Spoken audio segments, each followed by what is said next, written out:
అనీతి పరులు కూడా దేవుడి కార్యాన్ని చేశారు కూడా. నిజంగా చెప్పాలంటే అనీతి పరులుగా ఉన్నప్పుడు దేవుడి కార్యాన్ని మా జీవితంలో స్పష్టంగా నెరవేరింది. నేను అనీతి పరుడుగా ఉన్నాను, అవినీతి పరుడుగా ఉన్నాను. ఒక నిజంగా చెప్పాలంటే ఎన్నో తప్పు పనులు చేస్తున్నాను నేను కూడా.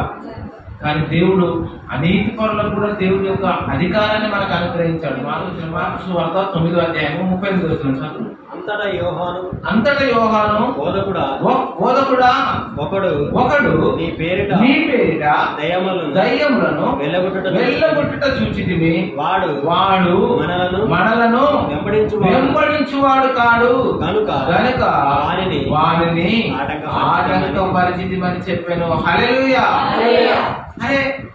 అయ్యా వాడు అనీతి పరుడు, వాడు మనతో ఉన్నవాడు కాదు, మనతో లేనివాడు, వాడు మన స్నేహితుడు కాదు, మన బంధువు కాదు, మన చుట్టము కాదు, మన ప్రకోడు కాదు, మనతో ఉన్నవాడు కాదు, అసలు మన పార్టీ కాదు. అంతే. మీరు చెప్పాలంటే అసలు మన పార్టీ వేరు, మన పార్టీ వేరు. వాడి పార్టీ అవినీతి పార్టీ, వాడు అవినీతి పరుడు, వాడు లంచగొండి, వాడు వ్యభిచారి, వాడు దొంగ, వాడు హంతకుడు. అసలు వాడికి పాత్రే రాదు, అసలు వాడు ఉపవాసంగా ఉన్నాడు. వాడు దయ్యాలు వచ్చిందయ్యా అని ఎవరు చెప్తారు? యేసు ప్రభు దగ్గరికి వచ్చింది కంప్లైంట్. అంతటా యోహాను బోధకుడా చెప్తాడు, యేసయ్యకి చెప్తాడు, వాడు మన పార్టీడు కాదు కానీ వాడు మీ పేరిట దయ్యములను వెళ్ళగొట్టుట చూచితిమి. ఇప్పుడు ఒక ఆయన ఉన్నాడు, ఆయన ఏం చేస్తాడు? విజయప్రసాద్ రెడ్డి అంటే ఆయన అవి లేవు, ఇవి లేవు, ఇది ఉంటుంది, అది ఉంటుంది, వాడు ఉంటుంది, అనే భాష ఉంటుంది, అది ఉంటుంది అంటాడు. మళ్ళీ అంటాడు ఇంకొక అంటాడు కదా అన్ని ఉన్నాయి కానీ అని మళ్ళీ అంటాడు.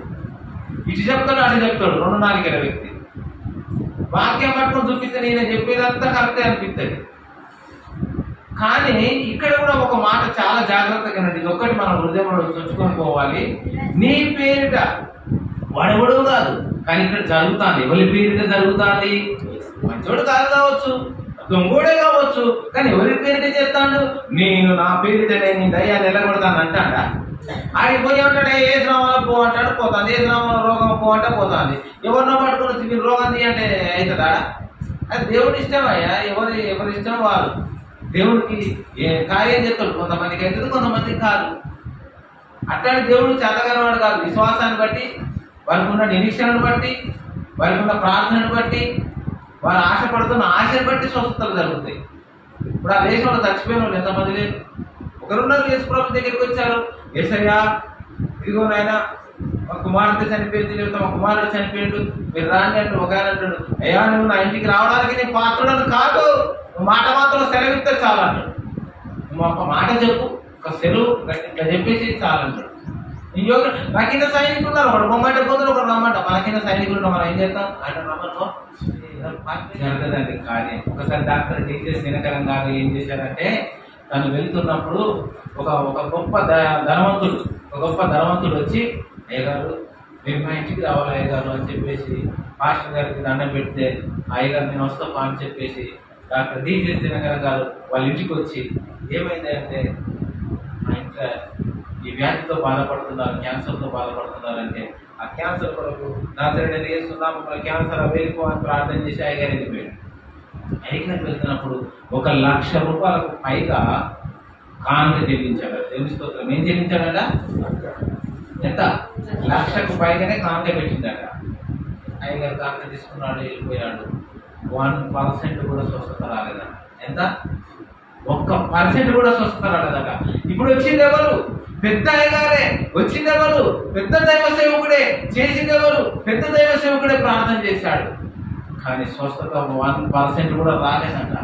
వెళ్తున్నప్పుడు అయ్యగారు అన్నాడట, మీటింగ్స్ ఉన్నప్పుడు ఎప్పుడైనా మీటింగ్కి రాన్నాడట. హల్లెలూయా అన్నప్పుడు అదే డాక్టర్ టీచర్స్ దినకరం గారు ఏసి పిలుచుకున్నాడు. సువార్త ఉద్యమ కూటములు జరుగుతూ ఉన్నప్పుడు మళ్ళా తాను కారు వేసుకొని వచ్చి ఆ పార్కింగ్ చేసి ఆ గడ్డిలా సకల ముక్కలు పెట్టుకొని కింద కూర్చున్నాడు.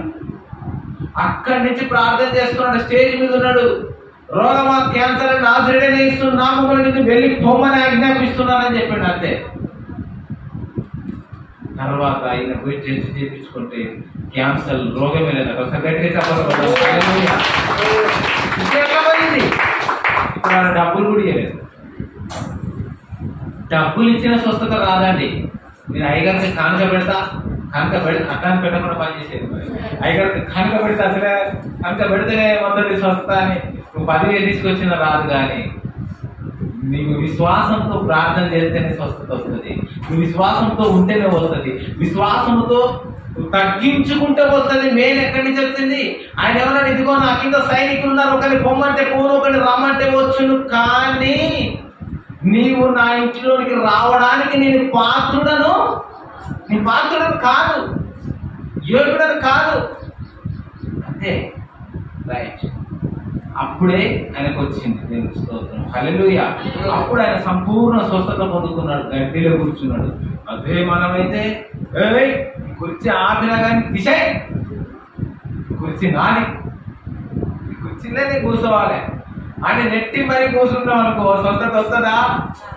కారున్నాడు కింద కూర్చుంటే వాడు మన పార్టీ కాదు, వాడు మనల్ని వెంబడించేవాడు కాదు. అలా ఈ మాట ఎవరికి చెప్తాను? సాక్షాత్తు సృష్టికర్త అయిన దేవునికి, ఆ యేసయ్యకే చెప్తాడు. యోహాను అంటాడు, యోహాను అంతటి యోహాను బోధకుడా, ఒకడు నీ పేరిట దయ్యములను వెళ్ళకూడదు, నీ పేరిట వెళ్ళకూడతాడు. వాడేవాడు అసలు? వాడికి అక్కడిది ఏం కాదే నీ ఏమంటున్నది? మేం కాదే శిష్యును 3 సంవత్సరాలు నీతో ఉన్నాం. ఇంకొక విషయం తెలుసా? ఇక్కడ యేసు నామం అంటే, ఇప్పుడు మనం యేసు నామం అని మనం ఏం చేస్తాం? సిలువ పెడతాం, అంతే కదా? యేసు నామంలో నామమే యేసు నామం. అప్పుడు మన నామం లేదు. ఇంకా ఇంకో విషయం తెలుసా? అప్పుడు అక్కడ నామమే లేదు, ఆయన పేరే నామము. హల్లెలూయా. యేసు నామం ఏంటిది అంటే సిలువ అని మనం సింబల్ చూపిస్తాం. యేసు నామం ఏంటిది అంటే ఆయన పేరే నామం, యేసు నామం. అయ్యా నీ నామములో వాడి దయ్యాలను నిలబడతాడు. సిలువ వేయబడలే, పునరుత్థానుడు కాలే. అది చూసినట్టుంది ఎప్పుడు యేసునామాలు అంటే అప్పుడు యేసు ప్రభు పేరు యేసు ప్రభు దయ్యాలను నిలబడతాడు కదా. దయ్యం పో అంటే పోయింది కదా. ఈయన అనుకున్నా యేసు నువ్వు పో అంటే పోతాను కాబట్టి ఈయన అన్నాడు, నువ్వు పో అంటే నువ్వు పోనంట, నువ్వు పో అంటే ఏమంటారు?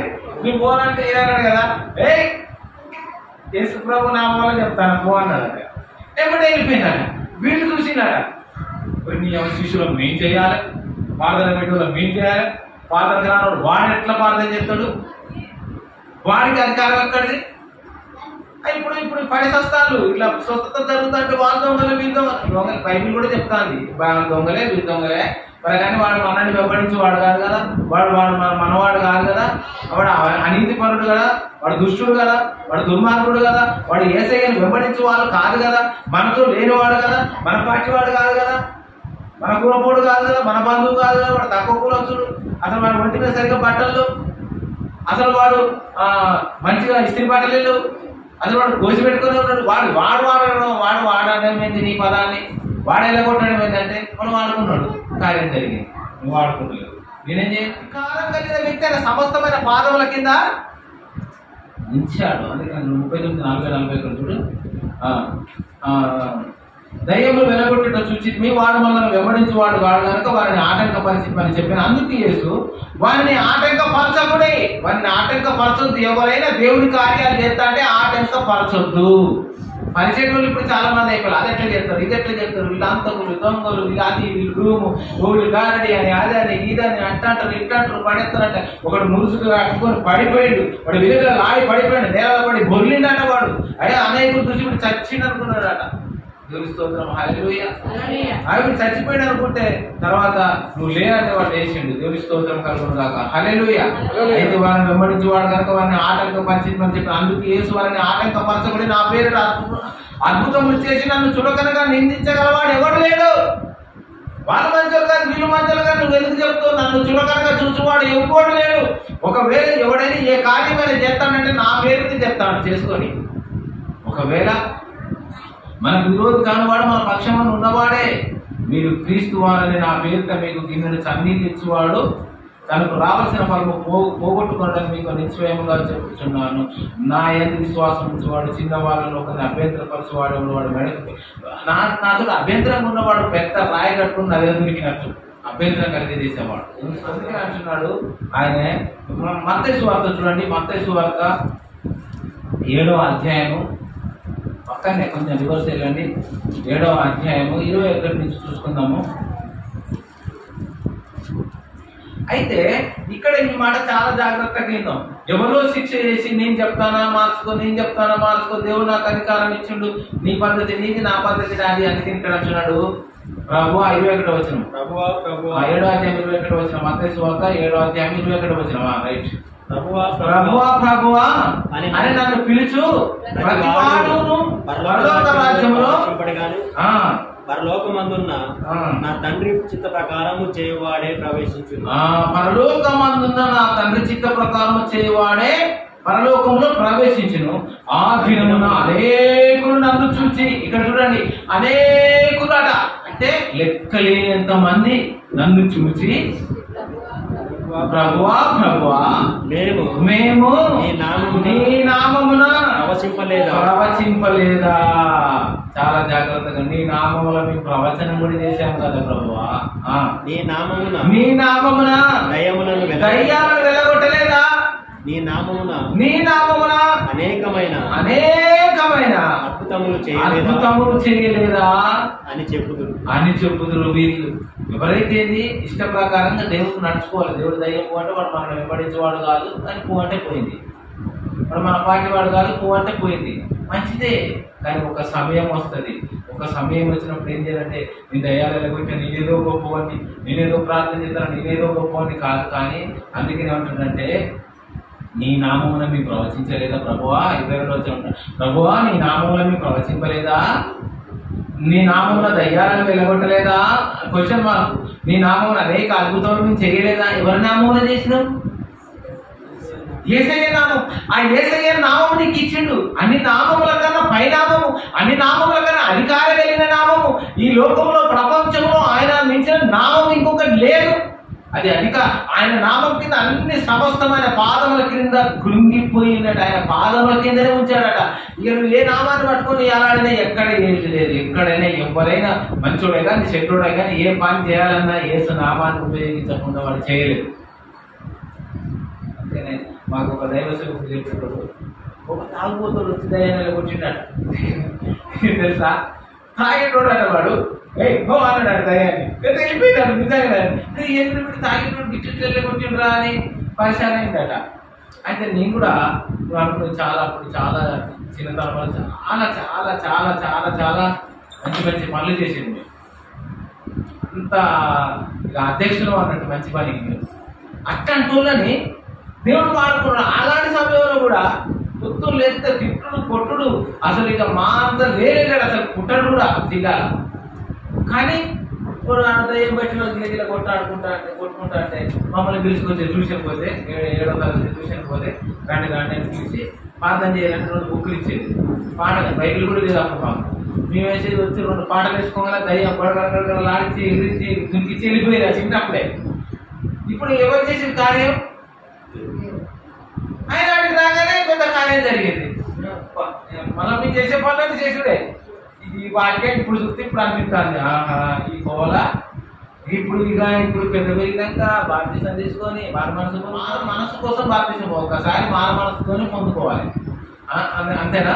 దేవుని కోసం మహనీయ. అందుకని అంటాను, నీ నామమున అనేక అద్భుతములు చేయలేదని చెప్పుదురు, అప్పుడు నేను మిమ్మల్ని ఎన్నడూ ఎరుగను.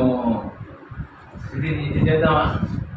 యేసు ప్రభువులో ఉండి నేను అసలు మీరు ఎవరో నాకు తెలియదు అంటాడు యేసు ప్రభు. ఇంత ప్రార్థన చేసి ఇన్ని దయాలు కొట్టి ఇంత స్వస్థతలు జరిగి ఇన్ని కార్యక్రమాలు చేసిన తర్వాత ఆయన దగ్గరికి పోయిన తర్వాత నువ్వు ఎవరో నాకు తెలియదు అంటాడట. ఎవరు అంటాడట? యేసు ప్రభు అంటాడు అనుకో. అంటాడు నువ్వెవరో నాకు బైబిల్లో ఉన్నదా లేదా, మీరు ఎవరో నాకు తెలియదు, నేను మిమ్మల్ని ఎరగాను, అక్రమం చేయవాళ్ళారా నా ఎదురు నుండి పొండని వారితో నేను చెప్పుదును. అక్రమం చేసిన వాళ్ళ పో, స్వస్థత జరిగితే పిండుడే, ఇంత కార్యం జరిగితే పిండుడే, డబ్బు అది ఇదని. నిన్న ఒక దైవ సేవకుడు ఫోన్ చేసి విజయవాడ నుంచి, అయ్యా ఒక అయ్యగారి దగ్గర కలెక్షన్ ఉన్నాడయ్యా, 5 సంవత్సరాలయ్యా, అన్ని 5 సంవత్సరాలు నాకు యాక్సిడెంట్ అయింది, నాకు బాగలేదు, నా దగ్గర పైసలు తీసుకున్నాడయ్యా, 1000 రూపాయలు తీసుకున్నాడయ్యా. మీరైనా చెప్పరాదయ్యా అంటాడు. నీకో దండమయ్యా, నేను చేయలేనయ్యా, నువ్వెట్ట నమ్మినవయ్యా అంటే నా కొడుకు కంటే ఎక్కువ చూసిందయ్యా అంటాడు. ఆయన ఎట్ట నమ్మిండు? దయ్యములు యువతలవా, స్వస్థత జరుగుతలవా, అద్భుతాలు జరుగుతావు కానీ చూసి ఆయన ముందుకు వచ్చింది. అందుకని నా నామం అనేకలు దయ్యాలను వెళ్ళగొడతారు. దయ్యాన్ని వెళ్ళగొట్టినంత మాత్రంలో పాశ్చాత్యం తీయాలని రూల్ ఏం లేదు. ఖచ్చితంగా క్రమంగా సంఘం ఉండి నువ్వు దశమ భాగం అయితే చాలు. దశమి ఇచ్చిన 10,000 ఏది లేదు మాకు. ఓకేనా? ఇక దయ్యం పోయింది 10,000 ఇస్తా, అది పోయింది 5,000, ఏం అవసరం లేదు. దేవుడు వాక్య ప్రకారం ఉంటే చాలు మనం.